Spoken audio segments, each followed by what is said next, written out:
6장 1절에서 9절까지의 말씀입니다. The scripture reading comes from Ecclesiastes chapter 6 verse 1 through 9. 제가 영어로 먼저 읽겠습니다.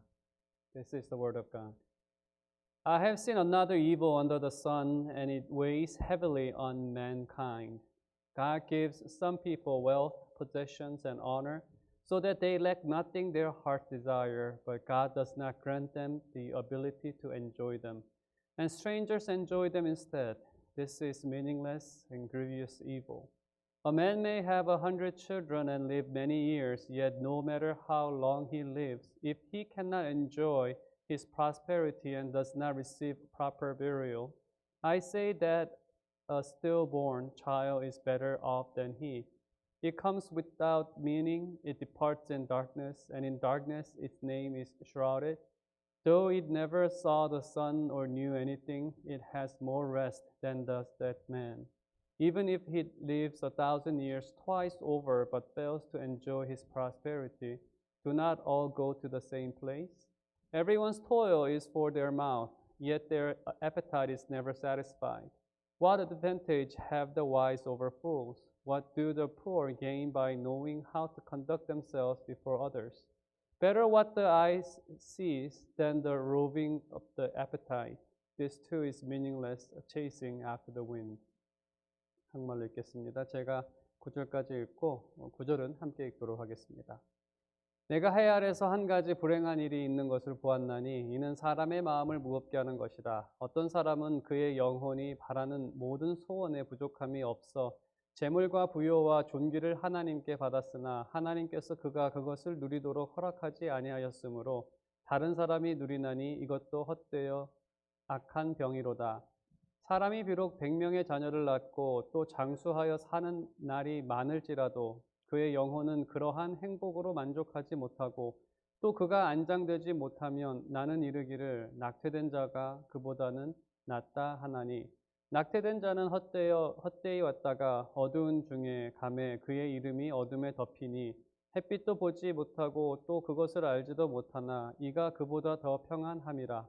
그가 비록 1000년의 갑절을 산다 할지라도 행복을 보지 못하면 마침내 다 한 곳으로 돌아가는 것뿐이 아니냐. 사람의 수고는 다 자기의 입을 위함이나 그 식욕은 채울 수 없느니라. 지혜자가 우매자보다 나은 것이 무엇이냐. 살아있는 자들 앞에서 행할 줄을 아는 가난한 자에게는 무슨 유익이 있는가. 함께 읽겠습니다. 눈으로 보는 것이 마음으로 공상하는 것보다 나으나 이것도 헛되어 바람을 잡는 것이로다. 아멘. 오늘 마지막 설교는 주 안에서 누리는 만족이라는 제목으로 하나님의 말씀을 전하겠습니다. 성공영신 예배에서는 제가 전도서 말씀을 시리즈로 하고 있습니다. In this service, New Year's Eve service, I am going through the series Book of Ecclesiastes. The reason is because the book is about reflecting one's life, and I think this is a proper time to think about reflect our life. 전도서가 적절한 이유는 삶을 돌아보는 책이기 때문에 시기적으로 우리가 한 해를 돌아보면서 우리의 삶을 점검하기에 적절하다라고 생각을 해서 6년째 이제 시리즈를 하고 있습니다. 이 말은 올해 제가 6장을 하고 있는 것은 제가 여러분과 지금 6번째 성구영신 예배를 드리는 시간이라는 의미도 담고 있습니다. 벌써 6년째가 됐습니다. 제가 여러분에게 2020년은 만족할 만한 해였습니까? 라고 묻는다면 여러분 어떻게 답하시겠습니까? 만족하십니까? If I ask you a question, are you satisfied with the year 2020? Are you satisfied? 올해의 표어처럼 주 안에서 아멘이라고 화답하면 참 좋을 것 같습니다. 주 안에서 올해의 표어가 주 안에서 아멘하는 교회였는데 교회에서 많이 모이지를 못해서 참 아멘 소리를 듣지를 많이 못했습니다. 이 밤 말씀을 들으면서 우리가 왜 주 안에서 만족할 수 있는지 확신을 갖는 그러한 시간이 되기를 원합니다. In this night, I want you to be kind of assured that I am satisfied because of Christ. I hope that you have that assurance as you listen to God's word. So I'm not going to translate every word, but I will just give you just one point at each. There are 3 points, and I'll give it to them after explaining them in Korean. 네, 제가 한국말로 설교를 하고 영어로는 요약만 드리도록 하겠습니다. 먼저 1절에 보게 되면 전도자는 해 아래라는 것은 이 세상입니다. 이 세상을 보면서 한 가지 불행한 일을 봤다라고 말합니다. 영어로는 evil이라고 되어 있기 때문에 이것을 나쁜 일, 악한 일로도 번역할 수는 있습니다. 아무튼 이 일은 인생을 무겁게 누르는 그러한 일이라고 말합니다. 그럼 전도자가 말하는 불행한 일이 무엇인지 우리가 2절을 보도록 하겠습니다. 2절에 보게 되면 어떤 한 사람을 소개합니다. 그 사람에게는 하나님께서 재물을 주시고 그에게 부유를 주셨고 거기에 존귀, 영광을 주셨습니다. 높은 위치와 많은 사람들이 그 사람의 부러움을 샀었고 높은 위치에 앉은 그러한 사람들입니다. 거기에 더 나아가서 그 영혼이 바라는 모든 소원을 다 허락하셨습니다. 내가 저거를 갖고 싶습니다. 저거를 갖고 싶습니다. 하나님께서 그 사람에게 다 허락을 주셨습니다. 하지만 하나님께서 한 가지를 허락하지 않으십니다. 그것은 받은 것들을 누리는 것. 여기서 누린다는 것은 영어로 enjoy라고 하는데 향유한다고 하죠. 그 즐거움으로 누리는 것을 허락하지 않으셨습니다. 정확하게 말하면 향유하는 것입니다. 이 모습은 마치 이 그리스 신화에 나오는 마이다스라는 왕의 이야기와 같습니다. 마이다스 왕에게 신이 나타나서 아무거나 한 가지 소원을 들어주겠다고 했을 때 이 미다스라고도 하죠. 마이다스 왕은 자신이 만지는 걸 다 황금으로 변하게 해달라는 소원을 빕니다. 그리고 신은 그에게 그 소원을 들어줍니다. 그래서 마이다스는 신이 나서 만졌더니 다 금으로 변하는 것을 보면서 이제는 내가 많은 것을 얻을 수 있겠구나 라고 생각을 했는데 밥을 먹으려고 빵을 만졌더니 빵이 황금이 돼서 당황하기 시작합니다. 그리고 자기가 만나는 사람들을 만졌는데 사람이 황금으로 변하고 결국 자기 딸까지도 황금으로 변했을 때 이것은 행복이 아니라 불행이었고 이것은 축복이 아니라 저주가 되었습니다. 많은 것을 가진다 하여도 그것을 누리지 못한다면 그것은 축복이 아니라 저주이고 행복이 아니라 불행입니다. 그래서 이것을 악한 것이다 또는 불행한 것이다 라고 그렇게 말합니다. 그러면 하나님께서는 그 사람을 불행하게 만드시려고 향유를 금지한 것인가? 말씀의 의미를 조금 더 깊게 생각해 보도록 하겠습니다. 전도서를 볼 때에는 전도서 마지막 장의 조언을 기억해야 합니다. 전도서 마지막 장에는 창조주를 기억하라. 창조주를 기억하라라는 그러한 말로 끝이 납니다. 그러면 이 전도서를 묵상할 때 우리는 창조주의 관점에서 본문을 생각해 봐야 합니다. 하나님께서 인간을 창조하실 때 풍성함을 주셨습니다. 그리고 인간을 존귀하게 지으셨습니다. 사람은 하나님의 형상으로 지음을 받았기 때문에 이 세상 그 어떠한 피조물보다도 가장 존귀한, 가장 영광스러운 그러한 모습이었습니다. 그리고 모든 피조물들은 사람을 위해 창조되었기 때문에 인간에게는 너무나 많은 풍요들이 있습니다. 그 어떠한 이 땅을 기어다니고 사는 어떠한 동물보다도 인간보다 더 많이 가진 피조물은 없습니다. 그리고 가장 영광스럽습니다. 하지만 하나님께서는 그 만드신 것들, 피조물들을 향유하지 못하도록 하셨습니다. 여기서 말하는 향유는 그것들을 통해 완전한 즐거움을 얻지 못하게 하셨다는 의미입니다. 대신 이러한 것들을 주신 하나님을 향유하게 하셨습니다. 하나님을 즐거워하며 기뻐하도록 하셨습니다. 그래서 하나님께서 우리에게 많은 것을 주셨지만 그것을 향유하도록 하시지는 않으셨습니다. 그래서 우리는 태어나 지음을 하나님을 향유하도록 지음을 받은 사람들입니다. 마치 좋아하는 사람의 선물을 받듯이 함께 식사를 하는 것과 같은, 그 식사의 자리가 즐거운 이유는 좋아하는 사람과 음식을 먹기 때문에, 아무리 고급 식당에서 최고의 음식을 먹어도 싫어하는 사람 앞에서 그 음식을 먹는다면 그 음식은 맛이 없습니다. 인간은 하나님을 향유할 때 참된 만족을 누리도록 지음을 받았습니다. 하지만 해 아래에 있는 사람들은 아무리 많은 것을 가지고 있어도 그것을 통해서 만족을 얻지 못하는 것은 그것을 향유하려고 노력을 하기 때문에 그러한 것입니다. 우리가 지금 예배를 드리는 이 자리는 하나님을 만나는 자리입니다. 우리는 하나님에 대해서 배웁니다. 하나님이 어떠한 분이신지, 또 우리를 위해 어떠한 일을 하셨는지, 우리를 위해 하신 그 창조물, 또 우리가 1년을 돌아보면 우리에게 베푸신 다양한 것들을 우리는 다시 한번 기억합니다. 그리고 우리는 그분을 즐거워하며 그 즐거움을 감사와 기쁨과 찬양으로 표현합니다. 그것이 예배입니다. 우리는 예배를 통해서 그 만족을 얻습니다. 하나님을 향유합니다. 그것이 인간의 목적이기도 하는 것이죠. 하나님께서는 말씀으로, 성경의 말씀으로, 또 제가 전하는 이 말씀을 통해서 하나님께서는 자기 스스로를 나타내십니다. 말씀을 투명하게 전달하고자 노력하는 목적, 저는 말씀을 투명하게 전달하려고 하는 목적으로 말씀을 전합니다. 저는 그분이 증거되기를 원합니다. 그리고 여러분에게 보이기를 원합니다. 그리고 저는 여러분 모두가 자기 스스로를 나타내시는 하나님을 보고 하나님을 향유하며 그 안에서 인생의 참된 만족을 얻기를 원합니다. 그래서 우리가 매주 예배 모일 때 증거되는 것이 바로 하나님인 것이죠.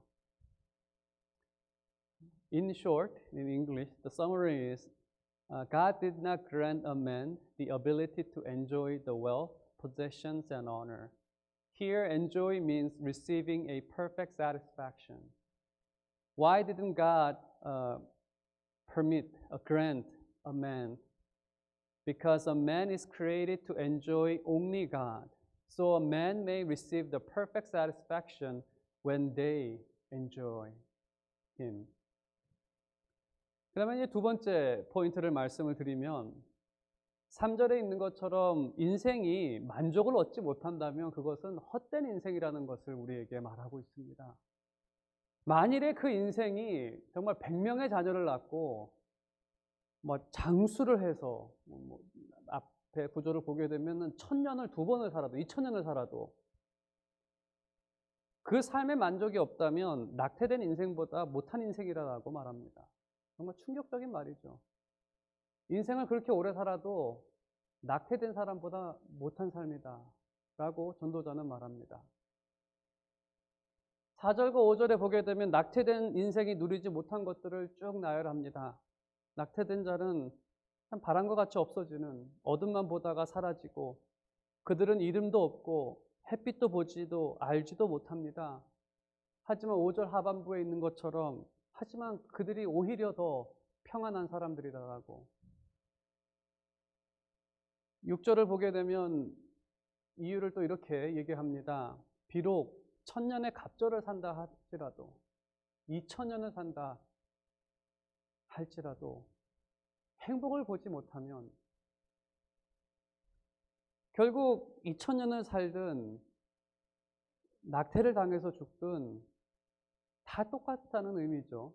오래 살다 죽던, 정말 너무 조금밖에 못 살아서 엄마 뱃속에서 죽던 다 똑같다는 의미인데 거기에다가 2000년이라는 삶을 불만족의 연속으로 산다면 어떻게 그 삶을 더 좋다라고 말할 수 있느냐라는 것이 전도자의 그 말입니다. 장례식에 가게 되면은 많은 사람들이 죽은 자를 불쌍하게 생각하며 슬퍼합니다. 하지만 전도자의 말은 살아있는 자들이 죽은 자보다 낫지 못하다는 것, 오히려 돌아가신 분이 모인 사람들한테 저 불쌍한 영혼들, 앞으로 또 저들은 인생의 무게를 지고 살아야 되는구나. 그러니까 전도자의 말이 그렇다는 겁니다. 반문하시는 분들도 계십니다. 이렇게 반문하죠. 살면서 누릴 수 있는 것들이 있지 않습니까? 그래도 살면 먹고 마시며 즐기는 것, 가정을 꾸리며 자녀가 커가는 것을 보는 것, 이러한 것이 행복이고 즐거움 아닙니까? 분명히 살면서 사람을 즐겁게 하고 기쁘게 하는 일들이 있습니다. 그리고 사람의 수고는 분명 긍정적인 대가를 가져다 줍니다. 하지만 전도자는 7절에 있는 것처럼 사람의 수고는 자기의 입을 위해서 한다라고 말합니다. 사람은 그 만족을 얻기 위해서 열심히 일한다는 것입니다. 하지만 그 식욕을 채울 수 없다라고 말합니다. 이 말의 의미는 우리가 아무리 밥을 먹어도, 아무리 우리가 잔치집에 가가지고 실컷 먹어도 몇 시간 지나면 배가 고파진다는 겁니다. 채울 수 없다는 거죠. 잔치집에서 진짜 많이 먹는다고 해서 3일 동안 굶어도 된다, 그러지는 못합니다. 하루만 지나도 다시 먹어야 됩니다. 이것이 말하는 의미는 바로 인생의 필요들, 욕구들을 상징적으로 우리에게 말하는 것입니다. 우리의 삶 가운데에서 늘 이렇게 생각합니다. 내가 저것을 갖게 되면, 내 삶에 저것이 해결되면 내 인생의 목마름이 해결될 것이다 라고 생각을 합니다. 그리고 우리가 그것을 갖게 되고 정말 그 문제가 해결되었을 때 인생의 목마름이 잠시 해결은 됩니다. 하지만 식사 시간이 되면 다시 배고픔이 찾아오듯이 조금만 시간이 지나면 또 다른 목마름이 찾아옵니다. 자녀를 키우시는 분들도 많이 느끼지 않았습니까?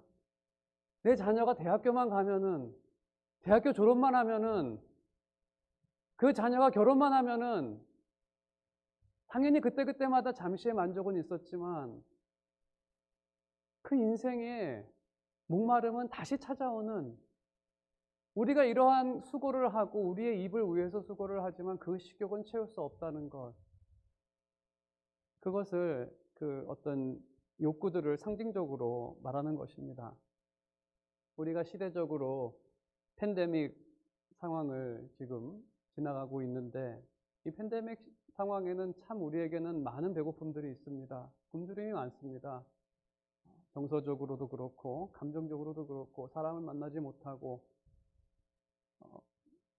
만일에 이 팬데믹이라는 문제가 내년에 해결이 된다 하더라도 해결이 되면 잠시 우리는 만족을 얻을 것입니다. 다시 여행을 자유롭게 할 수가 있고 친구와 친척을 만나서 감정적인 것, 정서적인 배고픔을 달랠 수 있을 것입니다. 하지만 잠시 지나면 인생은 다시 목마르게 됩니다. 우리는 팬데믹 이전에도 우리의 인생은 목말랐습니다. 이것이 끝난다고 해가지고 그 목마름이 다 사라지지는 않습니다. 왜 그렇습니까? 인생은 하나님을 만나 그분을 향유해야 영혼의 참 만족을 얻을 수 있기 때문입니다. 우리가 그렇게 창조를 받았기 때문에 하나님 밖에서는 그 어떠한 노력을 한다 하더라도 인생의 참된 만족을 얻을 수 없습니다. 그래서 하나님의 말씀을 거역한 죄인은 하나님 밖에 있기에 그 인생은 참 만족을 누릴 수 없습니다. 그래서 사람은 떡으로 사는 것이 아니라 하나님의 말씀으로 삽니다. 그것이 우리에게 참 만족을 주는 것이기 때문에 Apart from God, the true satisfaction is not possible. It is like hunger. Even though you eat a food to satisfy your hunger, the hunger comes back after a few hours. Apart from God, this satisfaction always comes back. Therefore, a sinner who lives apart from God will never find a satisfaction in this life.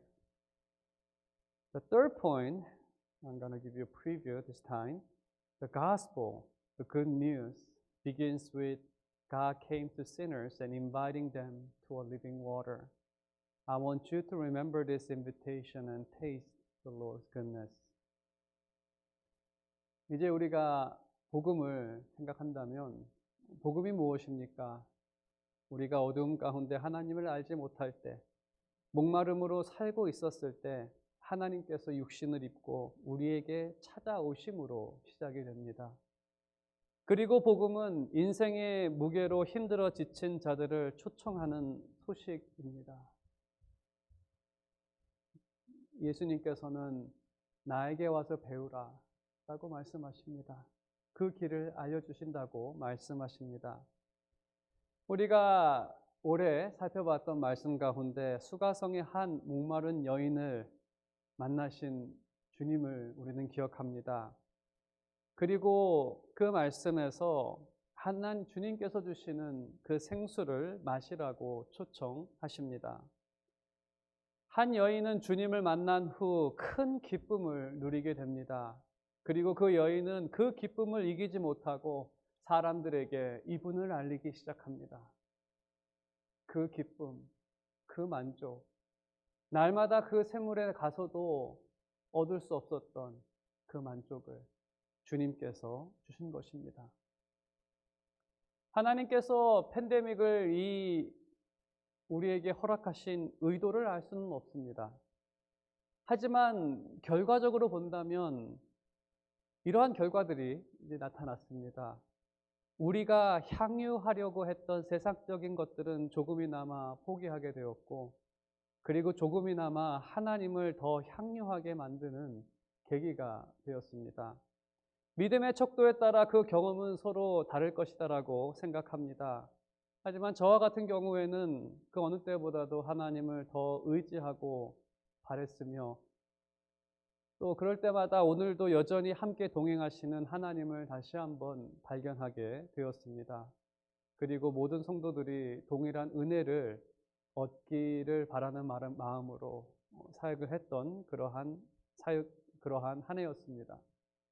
2021년을 이제 시작하며 우리는 아직 해결되지 않은 팬데믹이라는 문제를 갖고 시작해야 합니다.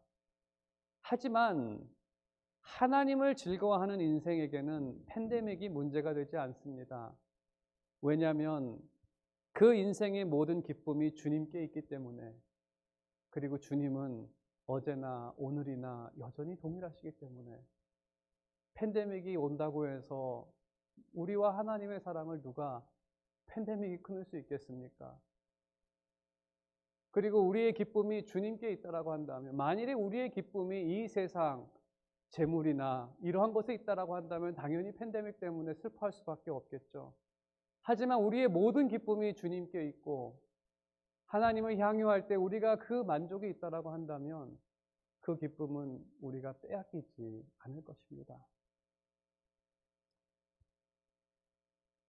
그리고 주님은 2021년 한 해 동안에도 우리가 주님을 향유할 수 있도록 우리의 믿음을 붙잡아 주시고 은혜로 인도해 주실 것이기 때문에, 동행하실 것이기 때문에, 그래서 팬데믹은 하나님을 즐거워하는 인생에게 아무런 문제가 되지는 않습니다. 당연히 주변에 있는 힘들어하는 분들을 위해서 우리는 기도를 하고 또 넉넉한 마음으로 그들을 돕지만 주 안에 있는 사람들에게는 여전히 그 주님께서 주시는 만족함으로 살아갈 수 있는 그러한 한 해가 될 수 있습니다. 2020년에도 우리가 알게 모르게 주님은 우리와 동행하셨습니다. 그리고 지금도 우리와 동행하십니다. 그분을 즐거워하시기 바랍니다. 그리고 우리를 안식과 기쁨으로 인도하시는 주님을 더 바라며 즐거워하며 기쁨으로 2021년을 맞이하는 그런 여러분 모두가 되시기를 주님의 이름으로 축원드립니다.